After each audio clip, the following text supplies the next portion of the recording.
അങ്ങനെ ഏകദേശം ഒരു 4-4.5 വർഷത്തെ ഇടവേളയ്ക്ക് ശേഷം, കൃത്യം പറഞ്ഞാൽ 2021 ജൂലൈക്ക് ശേഷം, ഇന്ത്യയുടെ വിരാട് കോഹ്ലി ICCയുടെ ODI ബാറ്റർമാരുടെ റാങ്കിങ്ങിൽ 1ാം സ്ഥാനത്തേക്ക് തിരിച്ചെത്തിയിരിക്കുകയാണ്.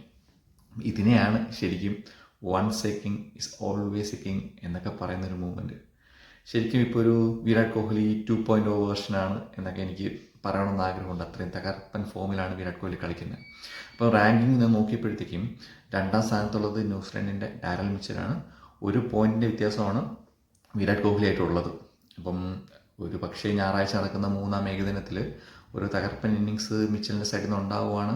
വിരാട് കോഹ്ലി നേരത്തെ പുറത്താവുകയൊക്കെ ആണെങ്കിൽ ഒരു പക്ഷേ റാങ്കിങ് പിന്നെയും ചേഞ്ച് ചെയ്യാനുള്ള ചാൻസ് ഉണ്ട്. എന്നിരുന്നാലും 4-4 കൊല്ലത്തിന് ശേഷം പുള്ളിയെ വീണ്ടും ആ നമ്പർ 1 ബാറ്റിങ്ങിൽ എത്തിയപ്പോഴത്തേക്കും എനിക്കൊരു എന്താ പറയുന്ന ഒരു 2018-19 ആ ഒരു വൈബാണ് വന്നത്. വിരാട് കോഹ്ലി ODIയിലെ നമ്പർ 1 ബാറ്റ്സ്മാനായിട്ട് എനിക്ക് തോന്നുന്നു ഏറ്റവും കൂടുതൽ കാലം വിരാട് കോഹ്ലി ആയിരുന്നു എന്ന് തോന്നുന്നു നമ്പർ 1 ബാറ്റ്സ്മാനായിട്ട് ICCയുടെ റാങ്കിങ്ങിലുണ്ടായിരുന്നത്.